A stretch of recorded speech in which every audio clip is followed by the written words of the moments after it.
Chapitre 1: Les ondes. Deuxième partie: les ondes mécaniques. Les comportements ondulatoires les plus manifestes à notre échelle sont ceux des ondes mécaniques. Une onde est dite mécanique si la propagation de la perturbation nécessite un milieu matériel, que ce soit un solide, un liquide ou un gaz. Ces ondes ne peuvent donc pas se propager dans le vide, au contraire des ondes gravitationnelles qui avaient été prédites en 1916 par Albert Einstein et qui ont été observées pour la première fois tout juste 100 ans plus tard par les chercheurs de l'expérience LIRGO, ainsi que des ondes électromagnétiques qui seront, elles, le sujet de la quatrième partie de ce chapitre. Cette incapacité à se propager dans le vide des ondes mécaniques a conduit à ce slogan que vous connaissez sans doute: dans l'espace, personne ne vous entendra crier. Mais les célèbres combats spatiaux de la saga Star Wars seraient sans doute moins prenants s'ils se déroulaient sans un seul bruit. Bien que l'onde se déplace dans la matière, il n'y a pas de transport de matière, mais transport d'énergie. L'énergie de perturbation, cinétique et mécanique par exemple, se transmet de proche en proche. C'est cette énergie que l'on récupère d'ailleurs dans les centrales houlomotrices, où l'énergie des vagues est récupérée pour produire de l'électricité. Les ondes mécaniques sont omniprésentes sur Terre, en voici quelques exemples. Les ondes acoustiques, dont font partie les ondes sonores, sont des vibrations longitudinales élastiques du milieu de propagation qui se propagent en 3 dimensions. Dans l'air, c'est la variation de pression qui joue le rôle de perturbation. La surpression de l'air est induite par la source sonore et se propage jusqu'à notre oreille sans qu'il y ait de grands courants d'air entre. Et heureusement. La houle est une onde de surface qui se propage en 2 dimensions, à la surface de la mer sous l'effet du vent et de la gravité. Tant que le baigneur n'est pas là où la vague déferle, celle-ci ne fait que le soulever. Il n'y a donc pas déplacement longitudinal de matière. Les ondes sismiques produites lors d'un séisme se propagent à la surface de la Terre et dans le sol. Nous y reviendrons dans la suite de la vidéo. Parmi les ondes sismiques, il en existe 2 types, les ondes P pour première et les ondes S pour seconde, nommées en fonction de leur vitesse. Les ondes P sont des ondes de compression et donc longitudinales, les ondes S sont des ondes de cisaillement et donc transversales. L'étude des ondes sismiques s'est principalement développée pendant la guerre froide, bien que les premiers détecteurs datent du 1er siècle de notre ère en Chine. En effet, les essais atomiques produisent de très faibles ondes sismiques, et pour espionner les voisins, il a alors fallu se doter d'un sismomètre très précis.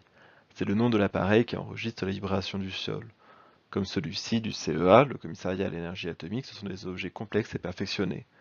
En voici un schéma d'un modèle simplifié.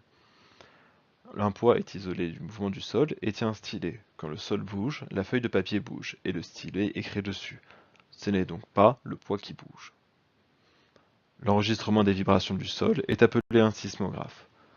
Voici celui enregistré au Japon en mars 2011 du séisme de magnitude 8,9 sur l'échelle de Richter, responsable de l'accident nucléaire de Fukushima. La magnitude est une échelle qu'on utilise pour comparer la puissance des séismes. On les place alors sur l'échelle de Richter. C'est une échelle logarithmique, chaque rang multiplie l'amplitude par 10.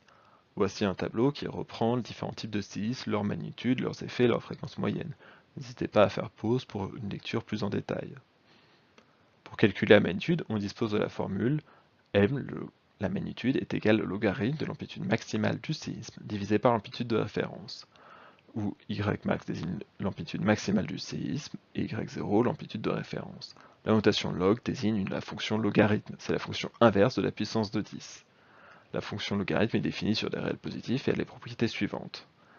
Pour tout réel strictement positif a et b, log de a fois b égale log de a plus log de b, et log de a divisé par b égale log de a moins log de b. Log de a puissance b égale b fois log de a, et log de 10 puissance a égale a. Réciproquement, 10 puissance log de a égale a. De plus, si log de b égale a, alors b égale 10 puissance a, et la réciproque est vraie. Appliquons cette propriété pour comparer les amplitudes d'un séisme de magnitude 4 et d'un séisme de magnitude 7. Comparons dès à présent les magnitudes exprimées en fonction des amplitudes. Le logarithme de l'amplitude du séisme de magnitude 7 divisé par l'amplitude du séisme de référence est égal à 7. Le logarithme de l'amplitude du séisme de magnitude 4 divisé par l'amplitude de référence est égal à 4. Donc en soustrayant ces deux magnitudes, le logarithme du séisme de magnitude 7 divisé par l'amplitude de référence moins le logarithme du séisme de magnitude 4 divisé par l'amplitude de référence est égal à 3. Ainsi, en appliquant la propriété, le logarithme du séisme de magnitude 7 divisé par l'amplitude du séisme de magnitude 4 est égal à 3. Donc le rapport des amplitudes du séisme de magnitude 7 par celle du séisme de magnitude 4 est égal à 10 puissance 3, c'est-à-dire 1000. Le séisme de magnitude 7 a une amplitude 1000 fois plus grande que le séisme de magnitude 4.